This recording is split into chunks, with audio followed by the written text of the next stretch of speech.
From the very beginning, Taylor Swift has had an aggressive marketing strategy. I think marketing is really the difference between a superstar and not. For new artists, that is how they can serve their community more than ever before, is by... Hello and welcome back to the Brown Playbook. Joining us today is Kalpna Tandon, founder of Vibe Worthy. To start us off, could you tell us a little bit more about it, please? Yeah, thanks for having me. Of course. It's a culture marketing consultancy for brands and music artists. I'm about just sort of 8 months into the journey. It's, I've been in music and entertainment for about 12 years. Right. So I had stints, sort of ITV, Sky. And then I'd always loved music. So I worked at an agency called Frucht after that, which was a music marketing agency.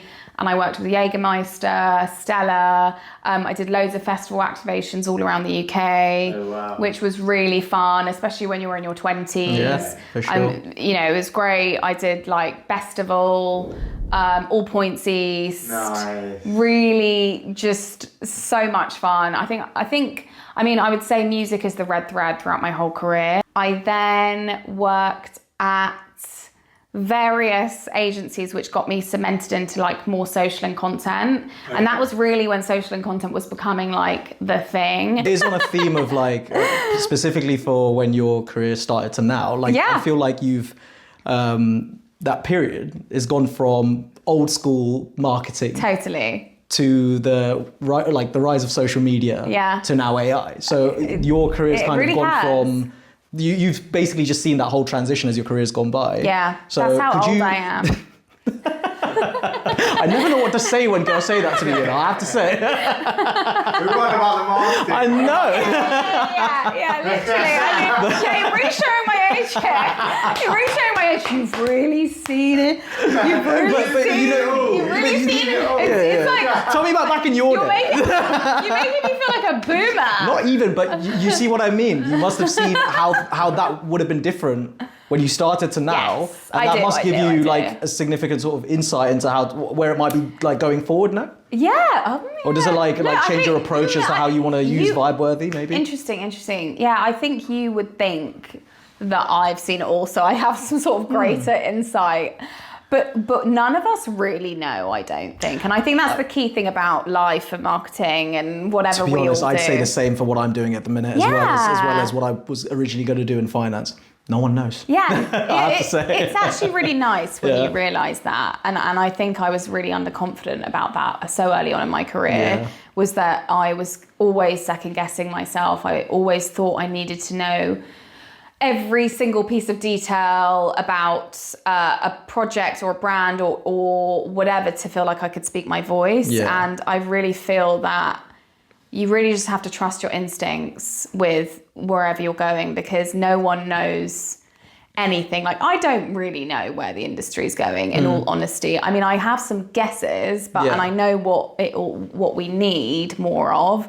Live events, community, like that's exactly what it is, but no one knows. And I think it's been great, obviously, to see it now that I, am the age that I am and can look back on my career and it's all kind of really fast moving now, but yeah, it's your guess is as good as mine. No, so now I want to go into what I was kind of saying before off camera is, we see so many artists, for example, like I can see, and I've even saved so many of like super sick covers that you see online. Yes. And they may not have like released many songs, but obviously you can tell they're super talented, whether it's a rapper or a singer.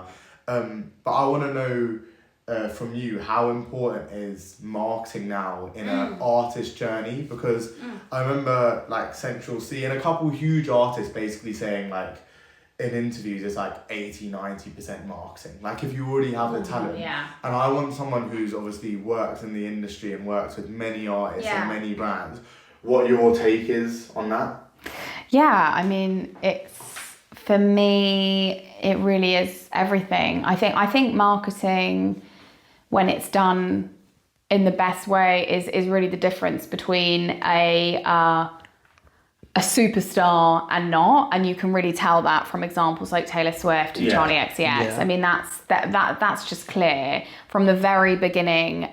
Taylor Swift has had an aggressive marketing strategy, and I think the biggest thing in that is how she's built her community. So, for example, you know, from the very beginning, I think she had a heavy budget for her marketing, but also she was always taking opportunities to be, you know, to show, but also actively be a part of her community, whether that was going to someone's prom in My Super Sweet 16. I don't know if you ever watched that.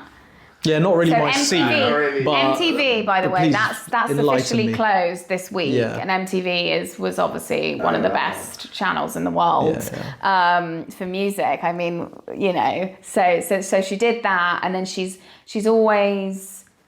That's really because if you're in your community from the very beginning, they're the top 1% of your listeners, the people that are going to buy your concert tickets, the people that are going to buy your merch. Yeah. If you're catering to that top 1% of your fan pyramid at all times, that's your job kind of done. So that's very, very important. And then, you know, it's very easy to see with someone like Charli XCX and Brat, what she's done. Yeah. That's a full-on, that's a marketing strategy. She's created a brand colour. Brat, she's created that as a whole brand and a whole attitude, and she's adopted that on every single marketing tactic. Yeah. Whether that's, you know, short film, billboards,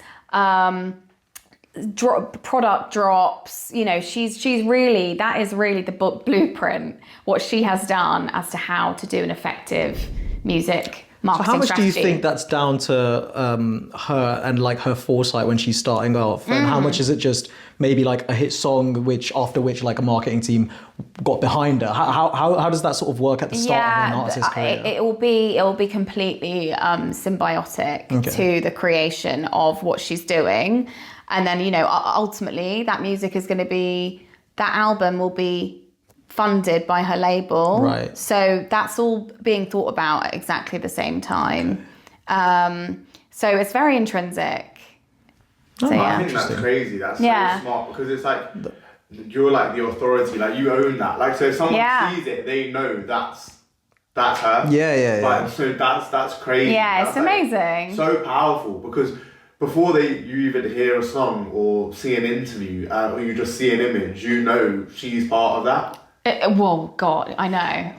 Which is unbelievable. It's like, for example, if I saw a picture of people at a Taylor Swift concert, I would know it's at Wembley before probably if someone mentioned Taylor Swift is performing. Because the brand is, and her brand are that strong. Oh. Like the cowboy hats, the boots. It's almost like you know straight away. You know.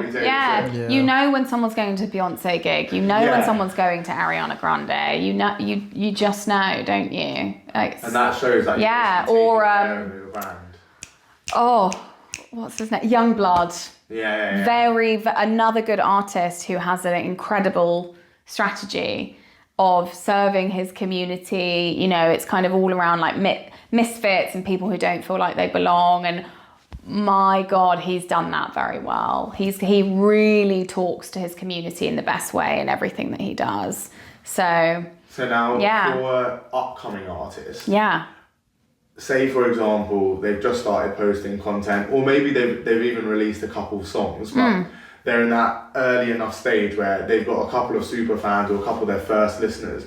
What would be like the 2 or 3 things you would be like, okay, this is what you need to do to start building a brand or community? Yeah, it's a funny one, isn't it? Because I think, as we all know, social media is very hard at the moment. Like, you know, we're all kind of slaves to the algorithm that is, and it, you know, engagement, it's really hard.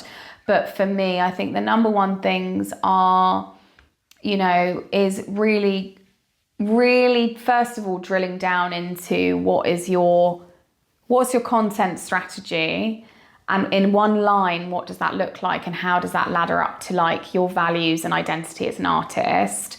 So what once you've got that like single-minded thought about what that is, what are your content pillars? You know, it could be live music. I was thinking about an artist called Ravina Aurora, who I really love. And I think what she does really well is she has, she's very into wellness. So that's one of her content pillars. So she does lots of community events all around all around wellness, which is brilliant because that completely ladders up to who she is as a person.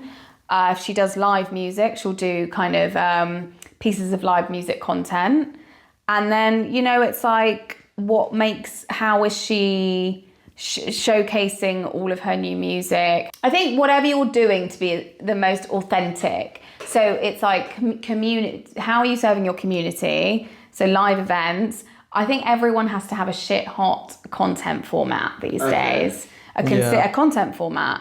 I always say to artists, if they were to have their own version of like a colours or a chicken shop date, what would that look like? That's very interesting. What would that look like? Because I think for me, that is like the winning formula for social media. If you have a consistent format which gives people a reason to tune in, which is like, episodic content, that's how you build a brand on social. We all know that because that's the things that are really winning. It's Top Jaw, it's chicken shop dates, it's like podcast formats. Like that's what's standing the test of time is, YouTube long form content to then living on reels or whatever. That's really what I would say. And I would also say just like for new artists, live, like we all just need more in real life connection right now.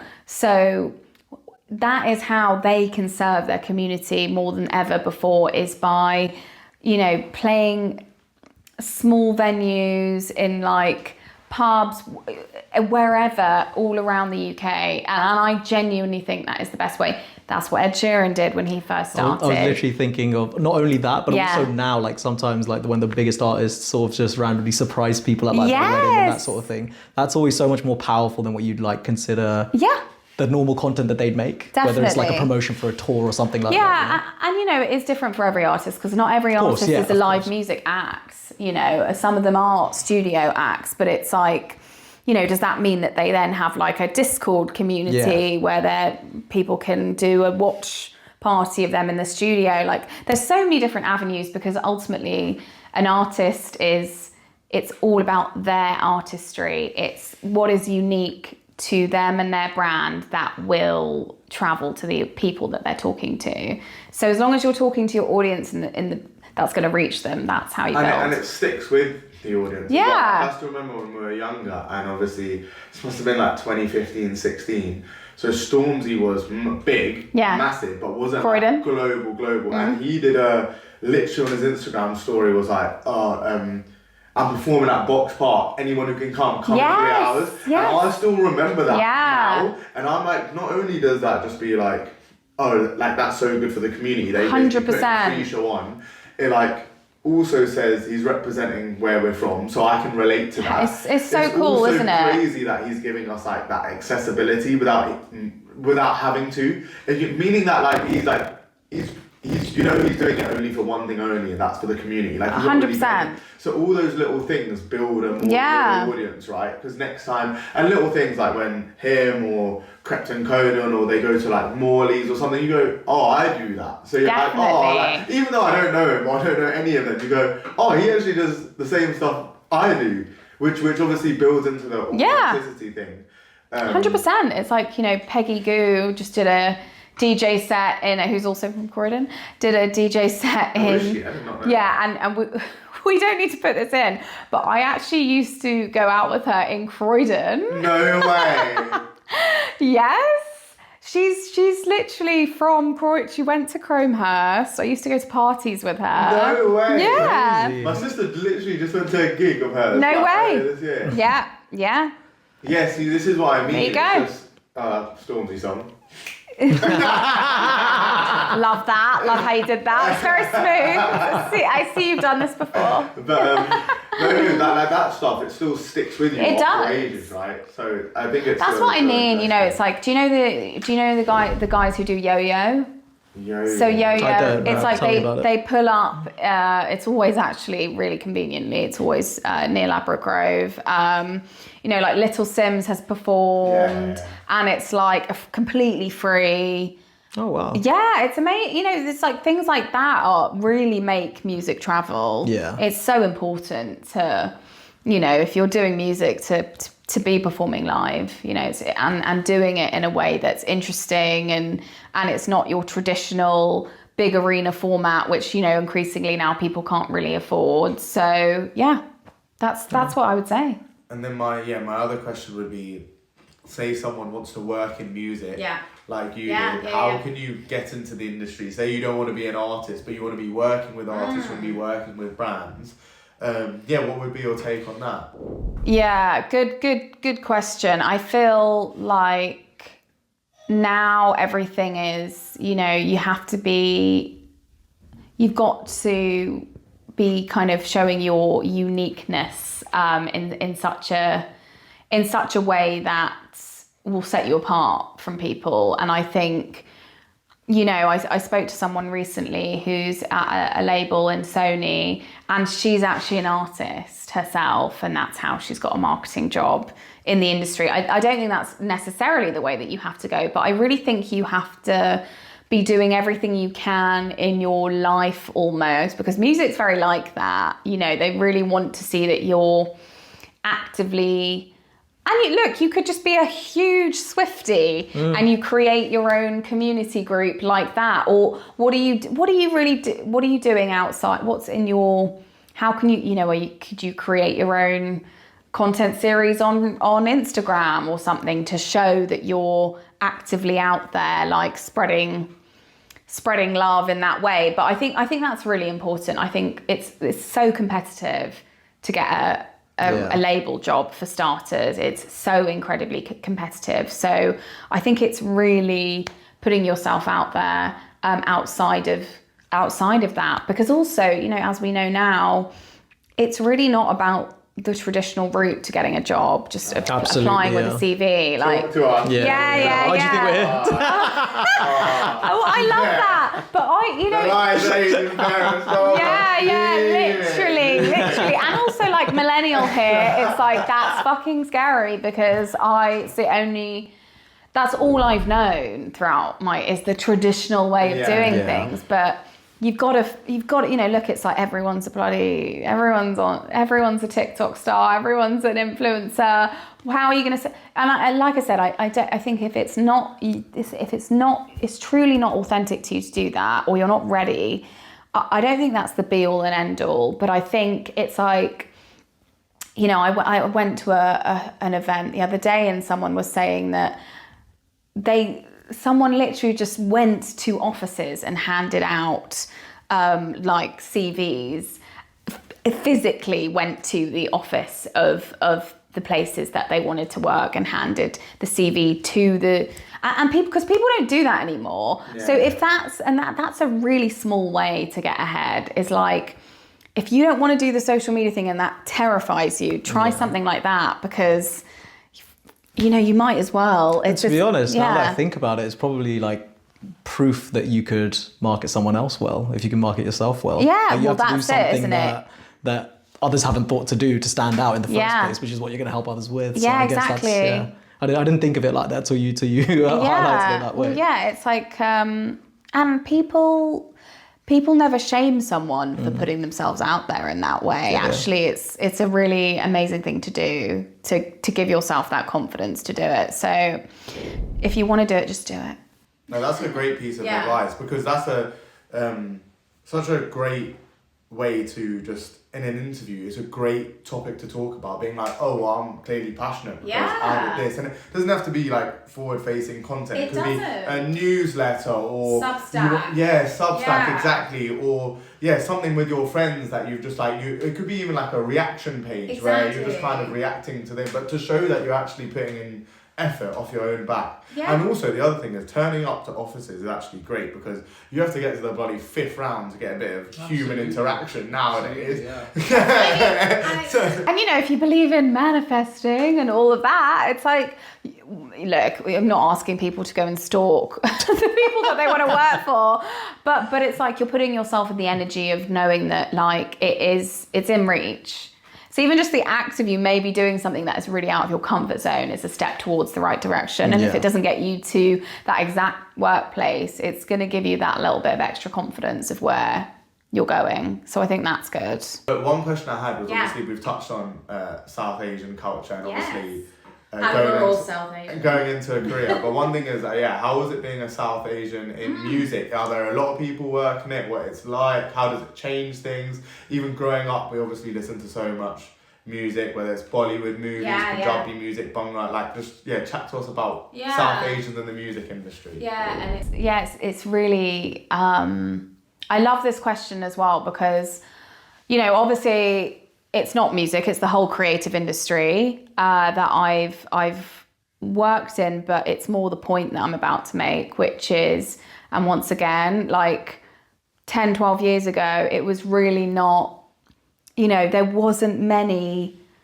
brown people in the industry. And it was like, and still in culture in general, of course, amazing things like Goodness Gracious Me had been created, and I met Sanjeev Bhaskar at a recent event I did. My dad went to school with him. Love My dad that. was a couple years lower. That's a so couple cool. years above him. A couple years above him in school. I love that.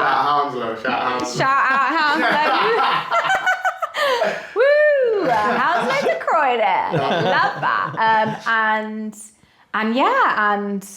obviously Bend It Like Beckham, and everything Mira Sayal's done. There's really been, there was so much, but I think it's still in society in general, a massive kind of undercurrent of shame that I think maybe everyone felt a little bit still. And I don't know if that's me projecting, but I definitely felt really outnumbered in the creative industry. I didn't feel like wholly comfortable to truly be in my South Asian energy. I was definitely always a minority in every space that I was in.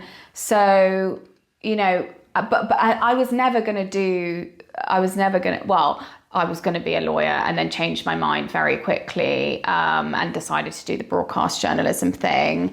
But I could never see myself going down the traditional routes, like not truly, because I'm inherently a very creative person. And I think every person should really listen to that if that's the way that they feel, because I think it's so important to honor your true self.